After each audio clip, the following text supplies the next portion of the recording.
Kumbaga yung pinsan ko na yun, meron kaming hindi magandang pagkakaunawaan nun, kaya nga nawala sa poder ko yun. Actually, hindi ko naman siya pinalis. Kumbaga, namili siya. Pamili ka ngayon, kung iba pipili mo, kalimutan mo na magpinsan tayo. At huwag na huwag ka nang pupunta rito. Grabe yung ginawa niya. So, ayoko nang palakihin. How many years hindi ako nagsalita sa social media kung yung issue namin. Ngayon, parang may kumakalat na ganyan. Pag ako napuno, sasabihin ko talaga yung pinaka-reason. Okay mga kapengyo, pag-usapan natin ito nga naging problema ni Norby at ni Lovely dito kay Asian Pacboy. Even though na wala naman tayong prueba na si Asian Pacboy nga ang may pakala nito, pero sa pagkakataon na ito, nagsalita nga dito si Norby na talagang meron nga sila naging hidwaan ng kanyang pinsan buo na si Pacboy nung araw, na kung saan kung hindi nga raw sana inopen ito ni Pacboy, hindi na sana ito lalala dito nga sa kanilang mga followers or sa kanilang mga fans, na kung saan idinemanda nga nila ngayon yung gumagawa o yung nagpapakalat ng fake news na gamit-gamit nga itong account ni Asian Pacboy. Pero sa pagkakataon na ito, hindi na rin nakatiis itong si Norbin, dahil alam naman natin na buntis ngayon itong si Lovely, ang kanyang asawa. Nako, napakahirap po niyan mga kapengyo, kasi mga ganyan pagbubuntis tapos nai-stress yung kanyang asawa, mahirap po talaga yan, kasi pwede pong makunan, or kung hindi po makapit yung bata sa sinapupunan niya, pwede pong malaglag, diba? Wag naman po sanang ganon, pero sa tingin ko mukhang malakas naman ang loob neto ni Lovely, at mukhang palaban itong si Lovely, dahil talagang sabi nga niya dito, di baling siya na lang daw ang sabihan ng masama ang ugali, wag lang daw kanyang asawa na si Norbin, kasi napakabait nga raw na tao talaga neto ni Norbin. At tara mga kapengyo, panoorin nga natin yung clip ng video dito kay Bin FPB. Na parang trolls ngayon, parang may post na lumalabas na parang asama to na ugali namin. So, yung mga comment dun, parang masyadong mga hard comment na.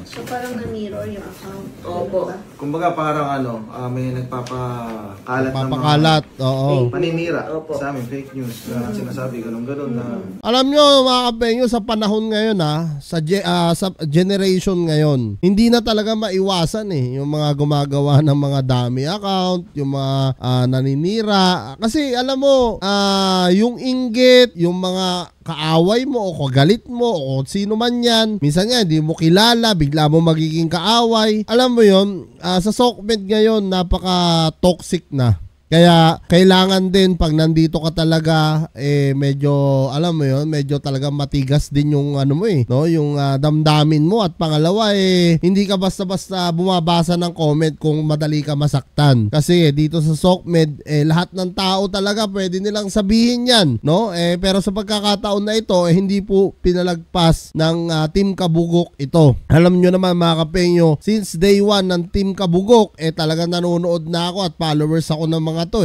So this is the first time na nakita ko naging seryoso sila para nga idemanda itong naninira sa kanila. Kaya akala kasi siguro nila normal lang sa social media yung ganun.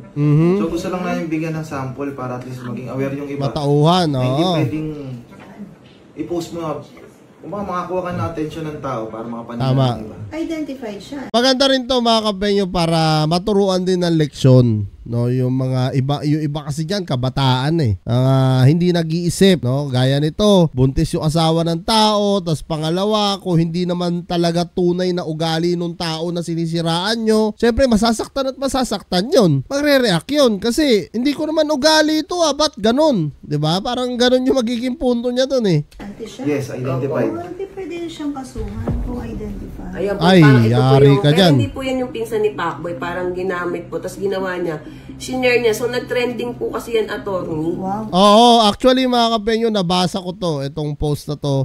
Matagal-tagal na rin, mga ilang araw na rin yun mga kapengyo, na nag-trending nga. Nung una nga, akala ko talaga si Pacboy. Yun pala, nung napansin kong walang badge, walang blue check, sabi ko, baka gumamit ng dummy account. At yun na nga, hindi tayo nagkamali. May gumamit nga ng account, no, nagaya kay Asian Pacboy at ginagawang paninira ito. Yun nga yung naging issue nga nila neto ni Norbin noon, no? Pero yung sa sama ng ugali ni Norbin, hindi po natin alam yan kasi nakikita lang naman natin sila sa Sokmed na nagpapatawa, masaya palagi. So paano naman nasabi na naninira sa kanya na masama ang ugali ni Norbin, di ba?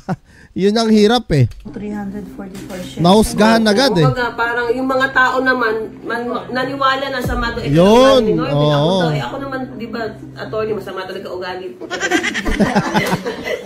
Kahit sabi ko nga, kahit ako na lang po Oo. Hindi Hindi naman masama ugali ni Lovely. Walang Hindi, ayun na dapat tayong Parang parang napansin ko parang nagse-self-pity rito, no, itong si Lovely. Nasaktan talaga siya dito sa partner niyang si Norbin. Siyempre nga naman, mahal nung tao yan Tapos alam niya yung ugali, na meron ugali si Norbin. Sabay mababasa niya, ganito yung paninira, no? Kasi kumalat to na masama nga raw ugali talaga ni Norbin. Nababasa ko rin, mga kapenyo, no? So parang, kumbaga, ginagawang katatawanan ng mga trolls Pero hindi nila alam, nakakasakit na sila ng tao. At yung tao nasaktan lalo dahil alam niya sa sarili niya na hindi naman talaga niya ugali. Di ba? Yun yung masakit doon. patulan Kaso syempre, Ito siya. Opo, yun. makalat. Marami naniniwala. Oo, makakalat Taga Cebu yata siya. Papahanap natin siya. Pati po yung mga Yun. nasa comment, attorney. Parang, talagang So dito mga kapenyo, na-identify na nila, no, yung nagpapakalat nga ng issue na to. bibigyan namin siya ng time.